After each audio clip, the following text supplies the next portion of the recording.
Existe uma parada que durante muito tempo me travou de avançar no teclado. E por incrível que pareça, não é tocar sem cifra, não é fazer dedilhados, não é fazer arranjo. Existe uma paradinha que durante muito tempo me travou de tocar teclado, que é essa bagaceira aqui, ó, chamada vergonha. Eu quero que você seja muito sincero aqui pra mim. Responde aqui pra mim. Quem aqui tem vergonha de tocar teclado em público? Quem aqui se sente um pouco inseguro, meio travado, na hora que vai se apresentar e tem algumas pessoas por perto, seja na igreja, seja com a família, com os amigos? Quem aqui tem vergonha de tocar em público? Coloca aqui pra mim. E hoje eu vou te entregar a chave para você vencer a vergonha. Por que eu estou falando disso? Por que eu não trago só conhecimento técnico? Talvez você não sabe, mas eu comecei a tocar teclado mais ou menos com uns 8 anos de idade e eu acredito que com uns 10 eu estava começando a tocar na igreja. Não lembro se era 10, 11 ou 12 anos, mas eu comecei a tocar na igreja novo. O problema era o seguinte, até eu começar a tocar na igreja, eu quase desisti do teclado. Por incrível que pareça, hoje eu toco bem, mas eu quase desisti do teclado. E tinha uma coisa que mesmo tocando na igreja, algo me travava.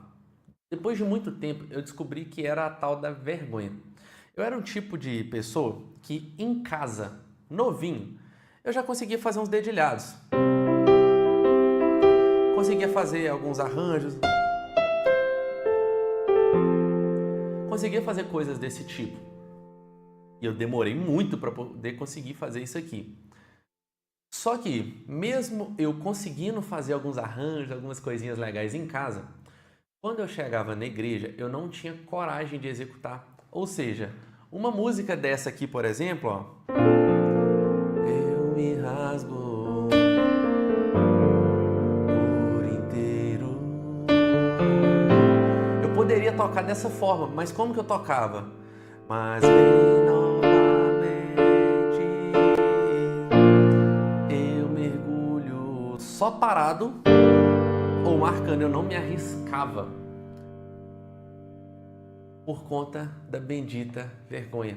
Eu tocava olhando para baixo, eu sempre usei óculos e meu óculos ficava aqui, ó, para baixo, ele até escorria para baixo do nariz, direto eu tinha que ficar levantando e eu não tinha coragem de olhar para as pessoas.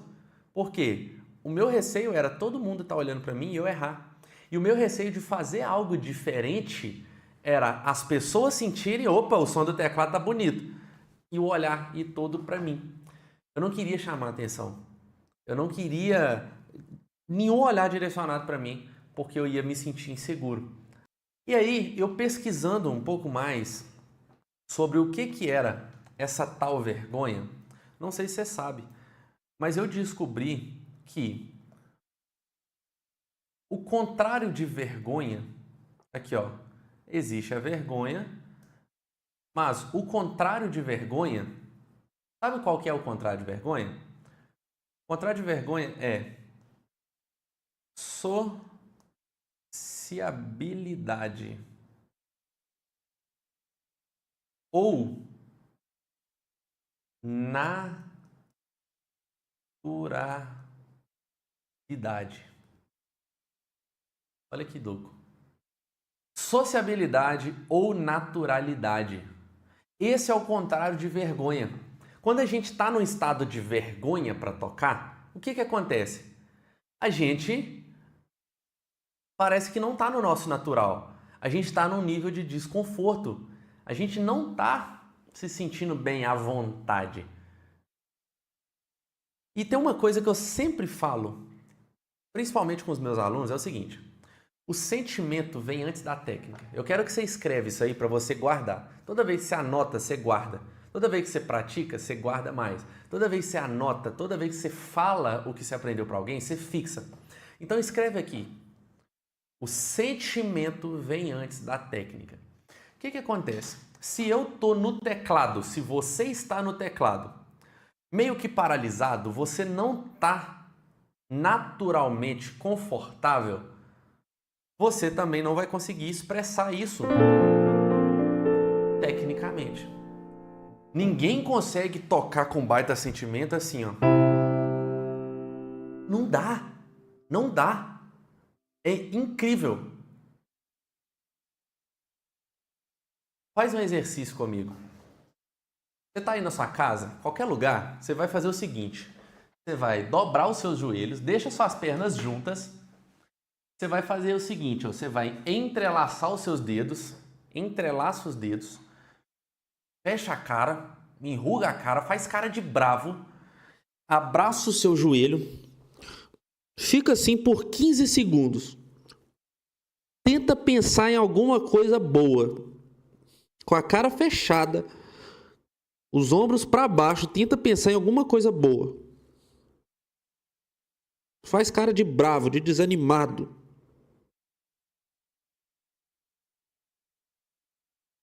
É praticamente impossível a gente pensar em coisa boa. Agora, abre o sorriso. Abre o sorrisão aí.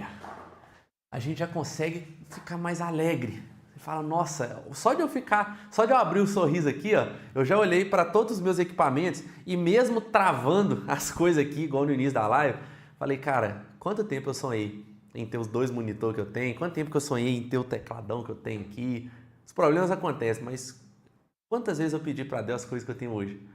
Ou seja, a nossa postura, o jeito que a gente está, se a gente está encurvado, com a cara brava, ou se a gente está assim, ó, alegre, isso aí muda a forma com que a gente se expressa os nossos pensamentos. Da mesma forma, se a gente está meio travado, engessado, a gente também muda a nossa forma de tocar. A gente precisa estar solto no teclado. Só que antes de aprender técnicas, a gente precisa entender como destravar isso dentro da gente. É por isso que eu tô te passando isso aqui. Sabe por quê? Porque no fim das contas, você pode ter o teclado mais simples do mundo. Quem evolui é você. Então você precisa evoluir antes de evoluir no teclado. O teclado ele é só uma ferramenta. E aí o que a gente faz para poder destravar essa vergonha e conseguir, ó, tocar livre, solto, em vez de ficar engessado no teclado? Vamos lá. Primeira coisa que causa a vergonha ela é causada primeiro por falta de domínio técnico, falta de técnica. Por exemplo, quando você vai tocar na igreja, você precisa saber mudar as músicas de tom. Por exemplo, eu vou tocar uma música aqui, ó. Essa música aqui mesmo, ó. Eu me rasgo por inteiro, faço tudo, mas vem novamente. Você vai chegar na igreja, você vai estar tocando essa música, e aí, imagina que sou eu cantando.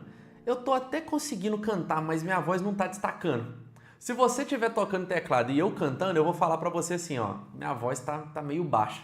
Vamos mudar o tom? E aí a gente muda o tom. Então vamos mudar. Eu me rasgo por inteiro.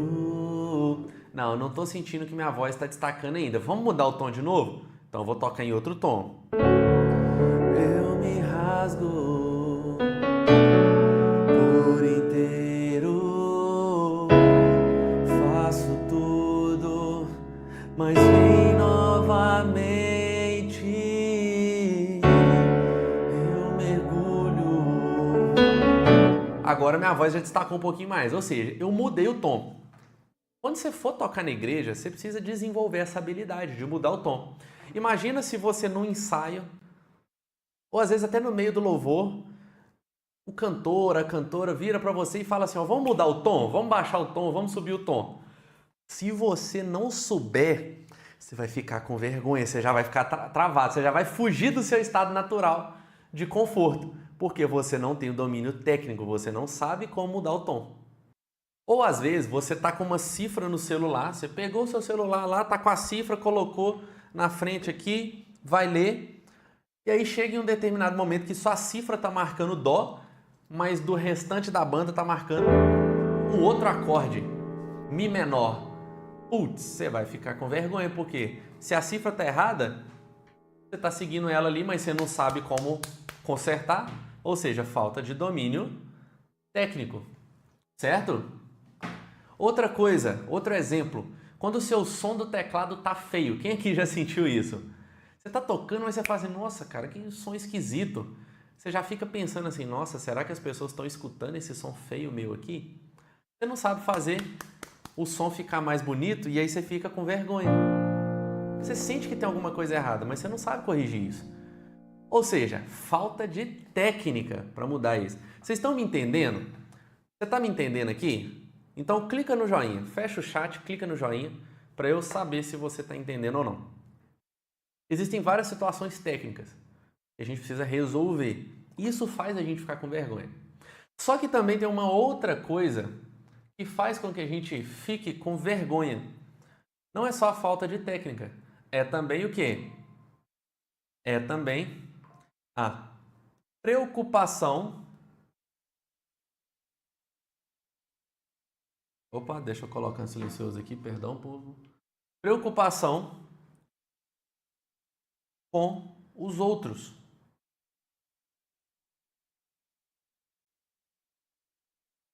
Você preocupa muitas vezes, igual eu preocupava antes, com os outros.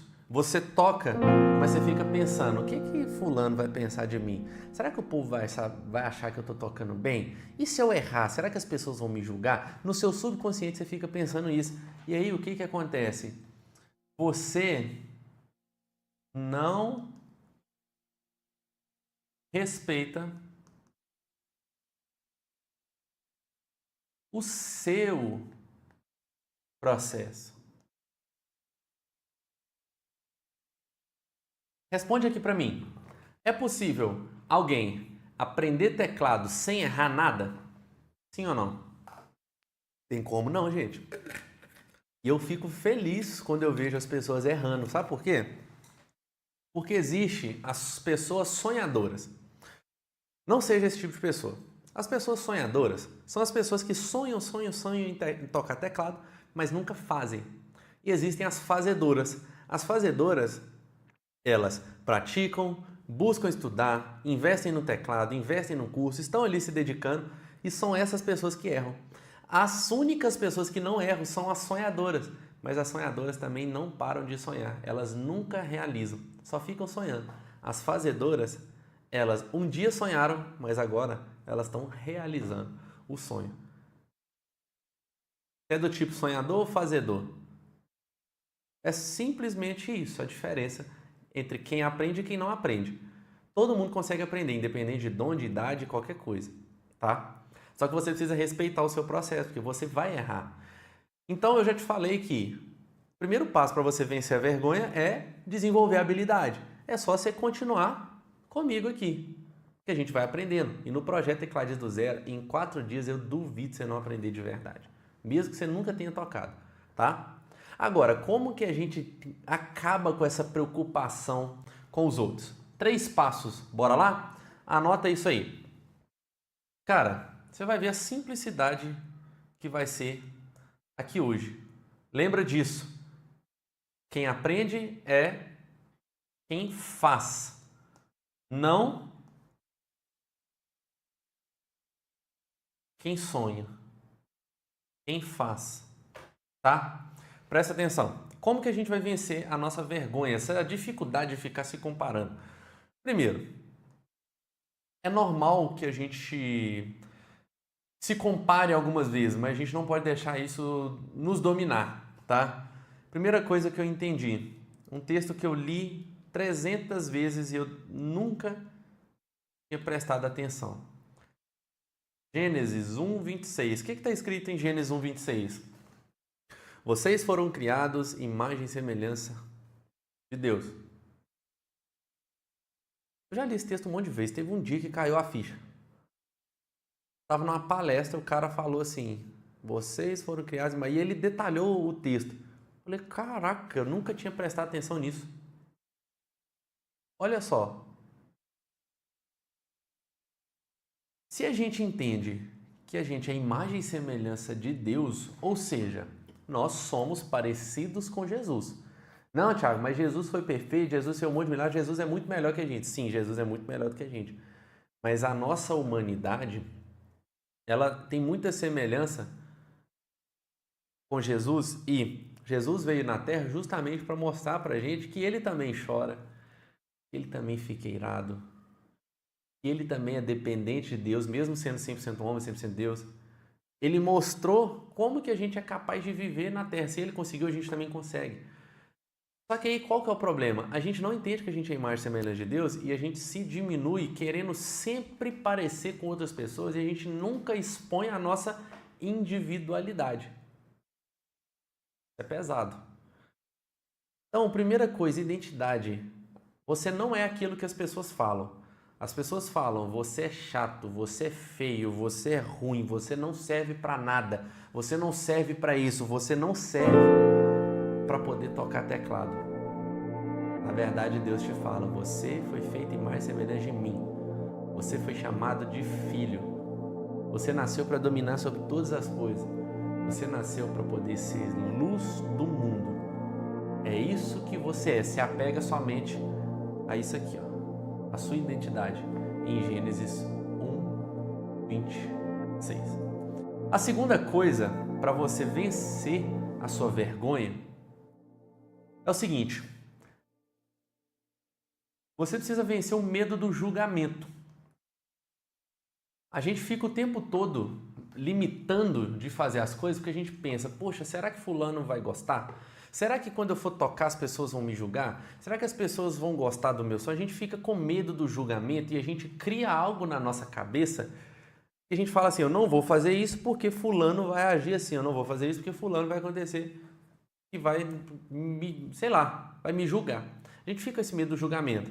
A gente resolve esse medo do julgamento simplesmente com 3 P's. Ó, 3 P's. Primeiro, muito do julgamento, às vezes de tocar em público, toca na igreja, é por conta da falta de clareza do nosso porquê, do nosso propósito. E aí eu te pergunto, qual que é o seu propósito? Qual que é o seu porquê? Por que você está aqui assistindo minha live? Fala aí pra mim, qual que é o seu porquê? O que te motiva a querer aprender a tocar teclado? O que te motiva a desenvolver nesse instrumento e tocar na igreja? Por que você não quer simplesmente ficar no banco da igreja e você quer chegar lá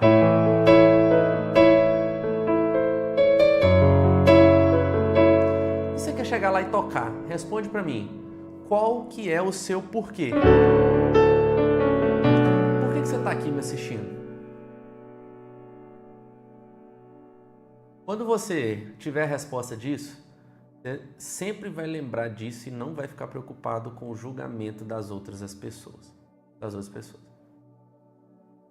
Você está aqui porque você quer realizar um sonho seu? Você está aqui porque você quer servir na igreja, você sente forte isso? Você está aqui porque você quer louvar a Deus com um instrumento, você quer se expressar? Qual é o seu porquê? Que seja realizar um sonho de infância, não tem problema. Não tem problema você falar assim, meu porquê é porque eu quero realizar um sonho. Tá tudo bem, cada um tem o seu porquê, por isso que essa resposta é individual. A segunda coisa que você tem que responder é, por quem que você faz isso?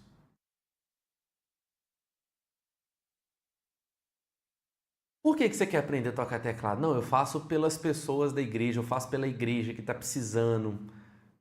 Eu faço pela minha família, porque minha família precisa se inspirar em mim. E quando eles verem eu aprendendo um instrumento novo, vai ver que eu sou forte, que eu tenho força de vontade.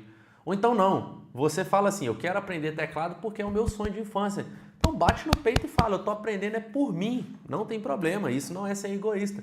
Isso é simplesmente você ter clareza. Por quem? E o terceiro P é, para quê? Tem gente que falou, eu quero tocar na igreja. Eu quero realizar um sonho, mas para quê?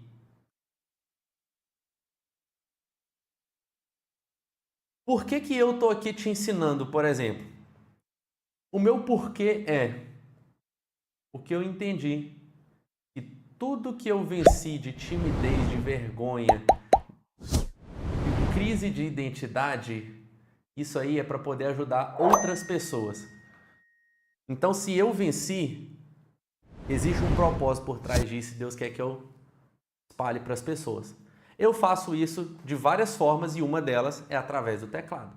O meu objetivo de te ensinar a tocar teclado não é somente para você desenvolver nesse instrumento, é para você vencer toda vergonha, toda falta, toda crise de identidade, toda timidez, todo medo do julgamento. Porque eu venci isso e eu tenho um propósito por trás disso. Aquilo que eu prospero, eu tenho que ajudar outras pessoas. Esse é o meu porquê. Por quem que eu faço isso? Eu faço por mim e por Deus. Você é quem recebe isso, mas primeiro eu faço por Deus, porque um dia eu tive clareza dele que eu faria esse projeto aqui. Quer dizer que minha vida é esse projeto aqui? Não, Nanina, não. Mas eu estou no tempo de utilizar o teclado para poder ajudar vocês.